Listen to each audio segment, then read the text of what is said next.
My name's Thomas Miller. I'm 67, and last month my own son tried to throw me out of the house I built with my bare hands. There's no way to dress that up or soften it. It happened. I still wake up some mornings half expecting it to be a bad dream, but then I see the packed boxes I never unpacked and remember every ugly word. It was early October in Vermont, the kind of day when the air smells like wood smoke and the leaves turn into something out of a postcard. I'd just gotten back from 4 days in Maine visiting an old Navy buddy. The drive home was peaceful, the kind where you hum along to a Johnny Cash song and let your mind wander. My place sits on the edge of the woods near Lake Champlain, a 2-story cedar house I spent 15 years building after Mary, my late wife, said she wanted a forever home with a porch big enough for rocking chairs. We had 25 years in it before she passed. Every beam, every nail has a story. So when I turned into the gravel driveway and saw a silver SUV I didn't recognize, my stomach dropped. It wasn't just the SUV. There were suitcases on the porch and a couple of big plastic totes like people use when they're moving in for good. Through the front window, I could see Brian, my only son, standing in the living room, animatedly talking to his wife and her parents. They were smiling like they'd just gotten the keys to a vacation rental. I walked in without knocking, still wearing my old Navy jacket. Brian didn't even look surprised. "Dad," he said, "you're back early." His tone wasn't warm, more like I'd interrupted something important. Before I could answer, his wife Emily piped up, "We were just showing Mom and Dad around. They love it here." It took me a second to process, but then Brian dropped it like a hammer. "We think it makes sense for them to move in. They've been looking for a place, and you've got all this space you're not using." I laughed, because I thought it was some kind of awkward joke. "This is my home, Brian," I said, still half smiling. "I built it for your mother. I live here." He didn't smile back. "You can stay for a month if you want, but we should start the transfer paperwork soon. It'll be simpler if we get it done now." That was the first punch to the gut. The second came when I realized from the way he said transfer paperwork that this wasn't a spur-of-the-moment idea. This had been planned. The suitcases weren't just for a weekend visit. Emily's father, a big guy with work-roughened hands, stayed quiet, but her mother gave me that tight, polite smile you give someone who's about to be replaced. I felt my pulse in my ears. 40 years of hard work, 2 jobs at times, college tuition paid, loans co-signed, and a down payment on Brian's condo in Boston. And now my son was offering me 30 days before handing my home over to his in-laws. I tried to keep my voice steady. "And where exactly am I supposed to go?" Brian shrugged. "You've got options. You can rent something smaller. This place is just too much for you alone." The word alone hit harder than I expected. Mary's been gone 5 years. Yeah, it's quiet here. Yeah, the winters get long. But this is where I keep her memory alive. Every time I sand the porch railing or split wood for the stove, I feel her close. And here was my son, acting like I was just squatting in a piece of real estate waiting to be reassigned. I noticed then, a little thing, but it stuck, Brian's hand brushing Emily's arm like he was reassuring her, not me, like she was the one who might feel bad about this. "Dad," he said finally, "I've already set up a meeting with a lawyer for next week. It's just a formality." A formality? My jaw ached from clenching it. I wanted to yell, to demand how he could betray me like this. But the part of me that spent years in the Navy and decades running my own carpentry business knew better. You don't start swinging before you understand the fight. Instead, I looked around the room. At the wood paneling I'd milled myself, the stone fireplace I'd laid brick by brick, the window seat Mary used to curl up on with her morning tea. Then I looked back at my son, the boy I'd carried on my shoulders at county fairs, the man I'd bailed out of bad decisions more times than I could count. I nodded slowly, just once. "If that's the way you want to do it, Brian," I said, "you'd better be ready for how I do things." He frowned, like he didn't understand. Emily's mother asked, "Does that mean you agree?" I picked up my duffel bag from the floor, my old joints protesting, and headed for the door. Over my shoulder, I said, "It means the next move is mine." Out on the porch, the October air felt sharper. My truck door groaned the way it always does when the cold sets in. As I started the engine, I caught a glimpse of them through the window, already talking among themselves like I'd been erased from the picture. They thought this was settled. They had no idea. I barely slept that night. The clock on the nightstand glowed past 2 a.m., then 3, then 4, and all I could hear was Brian's voice in my head, talking about transfer paperwork, like my life's work was just another line item to check off. By sunrise, I was sitting at the kitchen table with a mug of coffee gone cold, staring out at the backwoods.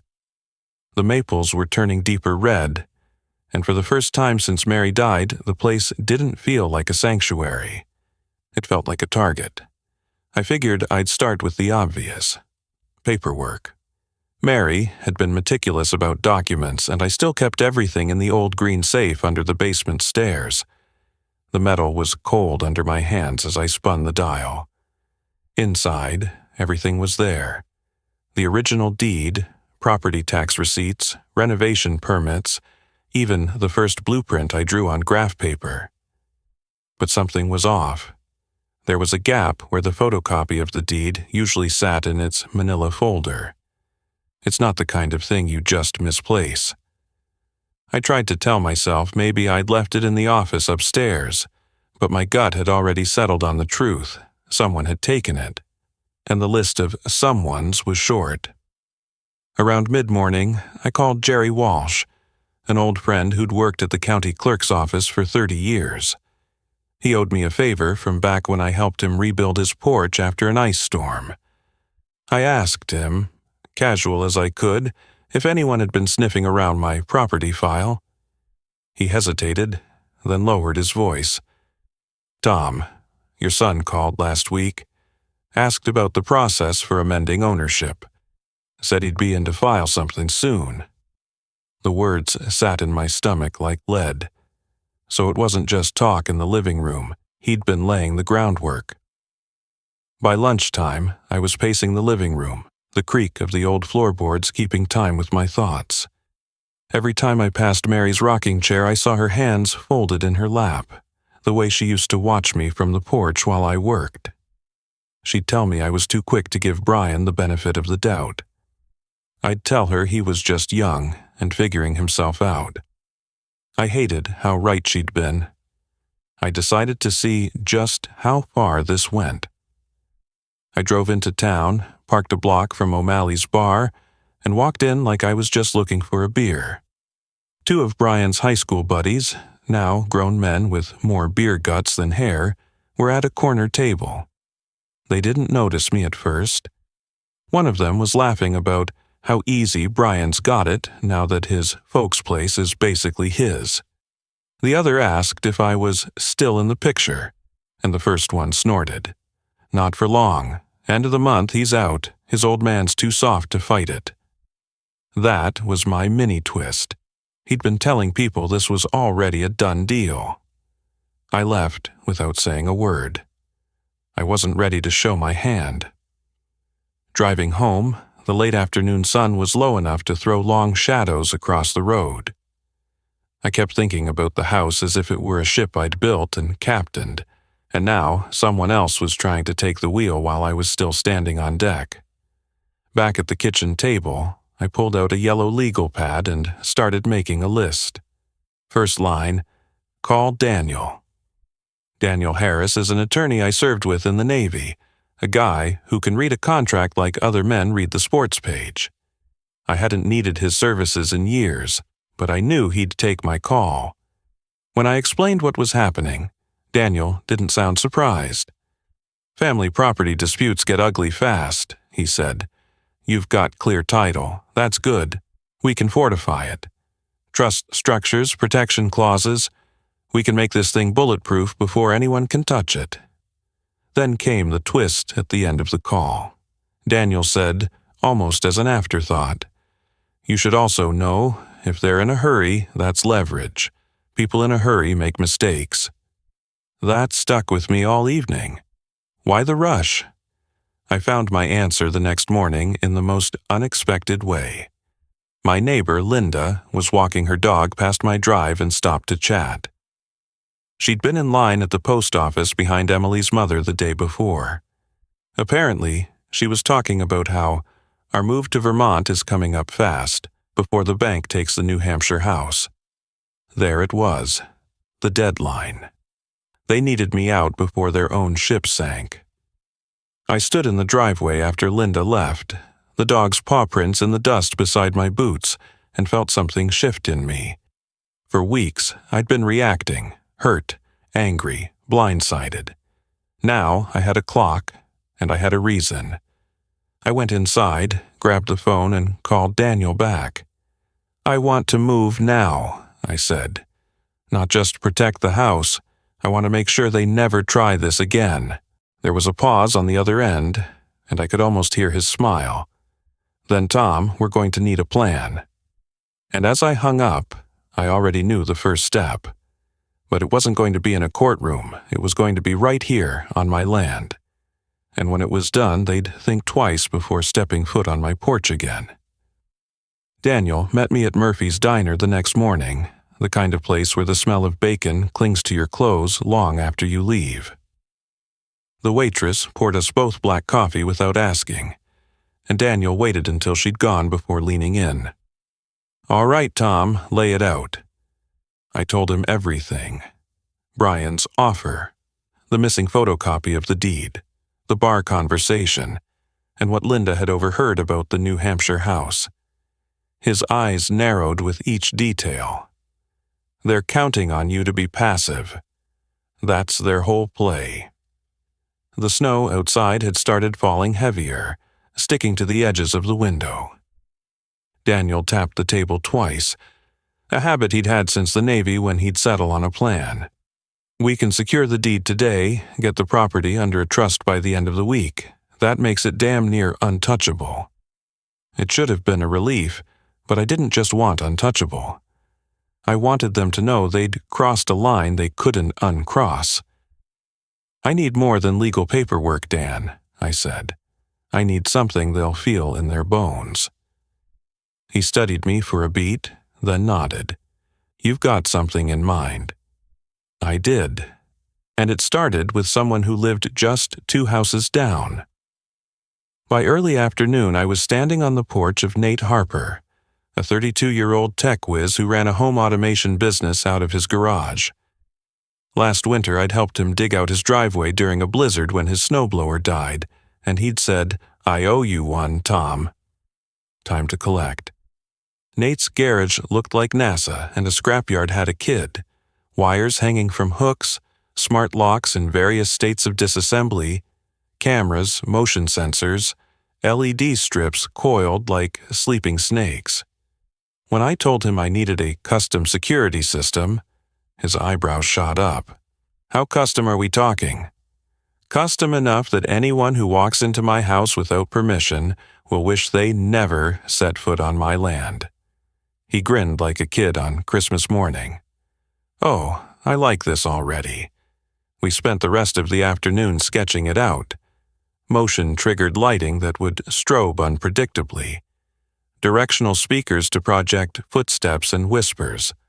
Smart faucets programmed to turn on full blast at random. The beauty of it? All perfectly legal, all controllable from my phone. The more we talked, the more a part of me I thought I'd buried came back to life. The same part that had negotiated tough contracts, that had stared down crooked suppliers. Mary used to call it my steel core. It had been dormant too long. 2 days later, Nate and I unloaded his van in my driveway under a pale winter sun. The cold bit through my gloves as we carried boxes inside. Cameras, wireless hubs, miles of cable. Every piece had a place, and Nate moved through the house with the focus of a surgeon. I followed, holding tools, asking questions, learning how to control the system. By late afternoon, the first tests began. I walked into the living room, and the overheads flashed in sharp bursts, while a low male voice echoed from nowhere. "You are not authorized to be here." It was unsettling, even knowing it was fake. "Imagine hearing that at 2 a.m. when you're half asleep," Nate said, grinning. Halfway through, he surprised me. "We could take this a step further. Project silhouettes in the hallway. Make it look like someone's moving around upstairs." He showed me on his tablet, and the test made the hair on my neck stand up. It wasn't lost on me that some people might call it excessive, maybe even petty. But then I'd picture Brian and his in-laws hauling their boxes in like they owned the place, and the guilt melted away. The next evening, Daniel called with an update. "The trust papers are in motion. By Monday, the house will be legally sealed. But Tom, what are you planning on your end?" "Just making sure they get the message," I said. "Just be smart about it." That night, I sat in Mary's rocking chair, watching the snow come down in the beam of the porch light. I thought about what Daniel had said. Smart was the key. I didn't want the law on my back. I wanted the satisfaction of them walking out of my house on their own, shaken to their core. By Friday evening, every piece was in place. Cameras fed to my laptop, motion sensors in every room, audio cues tested and refined. Nate had even given me a panic mode button that activated everything at once. That's when the text came from Brian. "We're bringing Mom and Dad by on Sunday to start moving things in. Hope you've packed."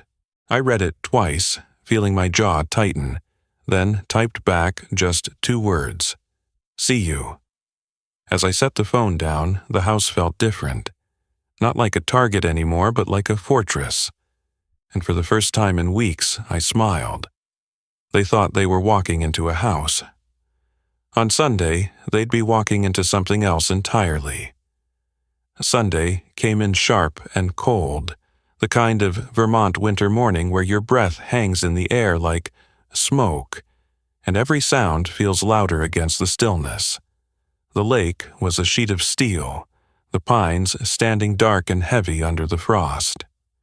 I was up before dawn, coffee in hand, watching the driveway on the live feed from my laptop. The system was armed. Every motion sensor, every projector, every hidden speaker ready. At exactly 9:42 a.m., a white SUV turned off the county road and onto my gravel drive. The tires crunched over the frozen stones in a sound that seemed to echo in my chest. Brian was at the wheel, Emily in the passenger seat. In the back, her parents, bundled in heavy coats, their faces a mix of excitement and entitlement. I could almost hear their chatter before the microphones picked it up. "They'll be gone by spring," Emily's mother said. "We can start on the remodel in April."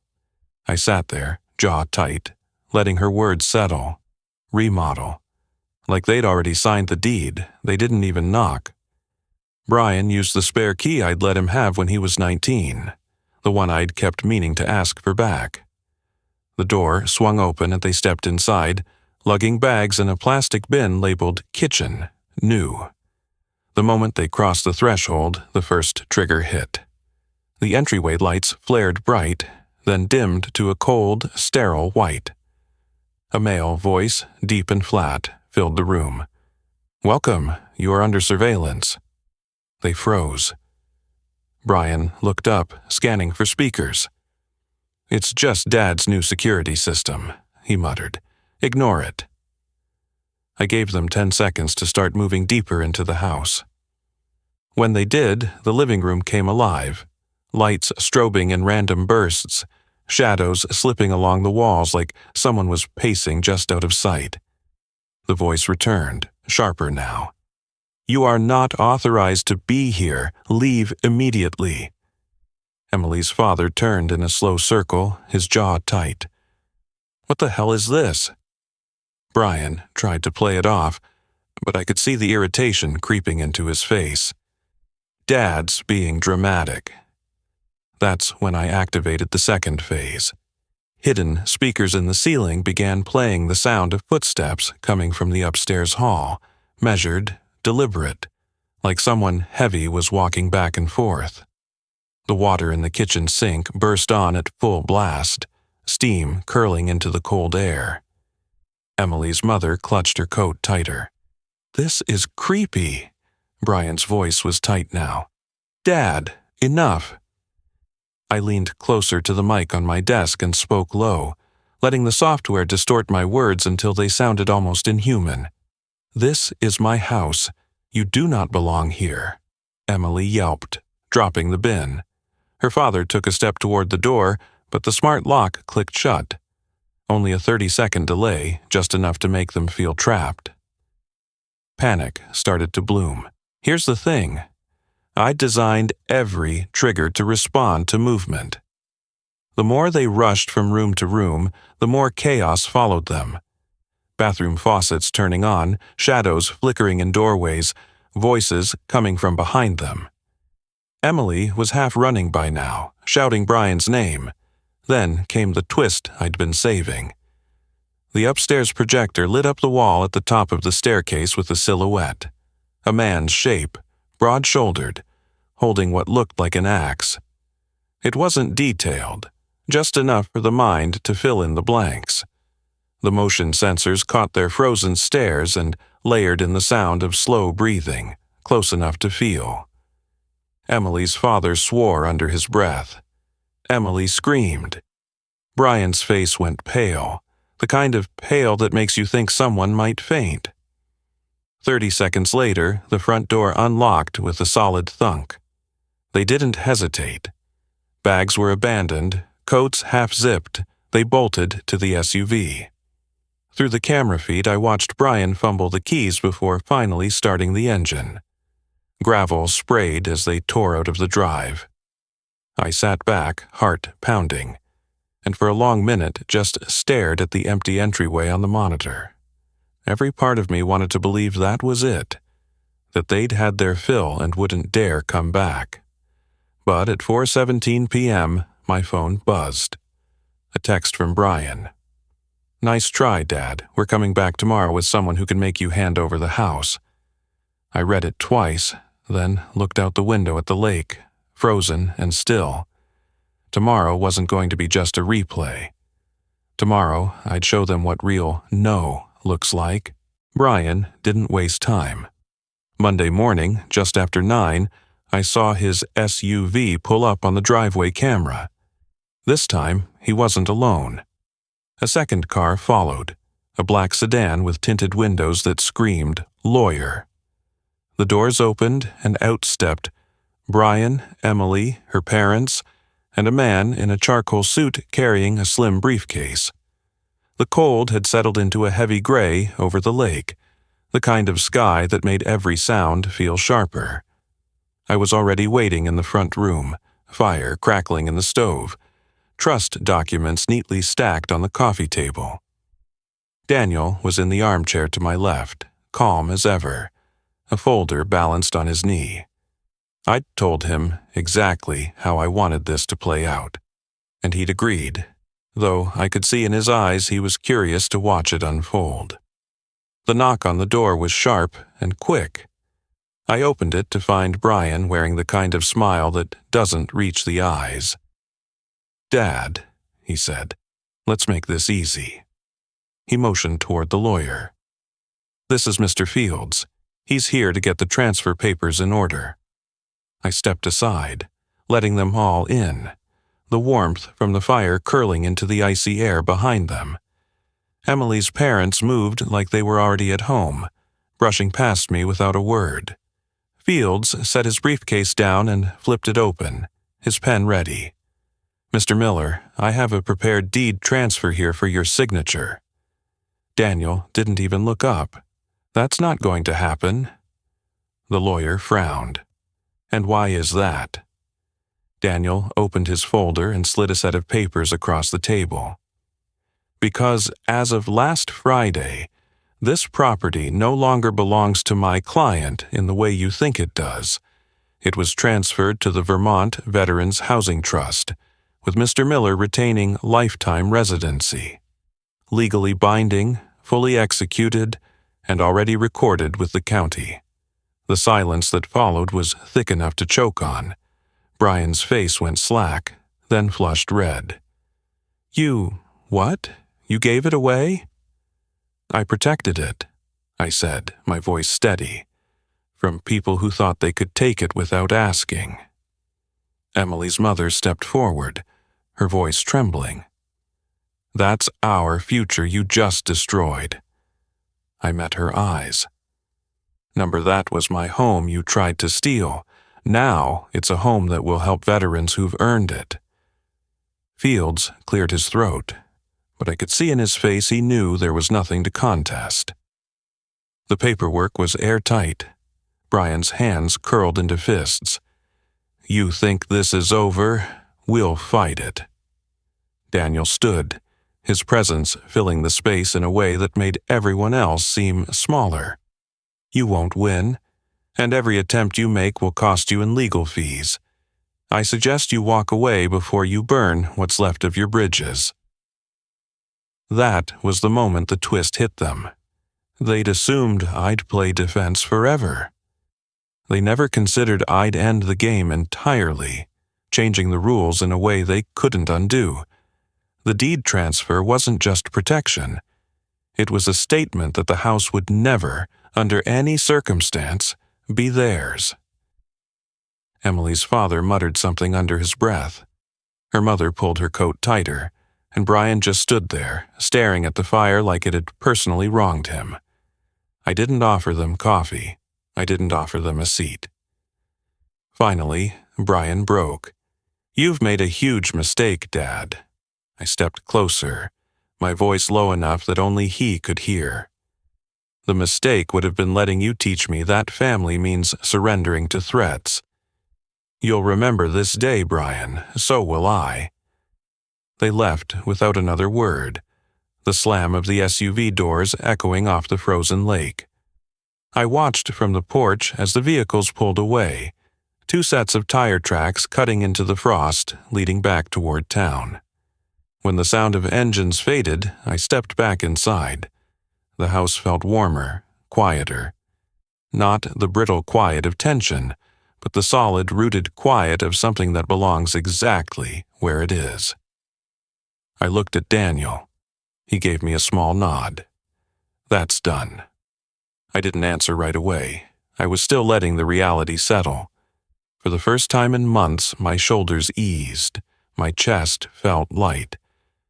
Not because I'd beaten them, but because I'd finally drawn a line and stood behind it. I learned something I should have known years ago, that protecting yourself isn't selfish, it's necessary. You can love someone and still refuse to let them walk all over you. And sometimes the only way to keep what matters is to make sure it can't be taken, even if that means letting it go to someone who'll honor it. If you've ever had to choose between peace and keeping what's yours, I'd like to hear how you handled it. Share it in the comments. I think a lot of folks here would understand. And if you want to hear more stories like this, you know where to find me. Now, I'm going to sit by my fire, watch the snow come in, and enjoy the quiet I fought for.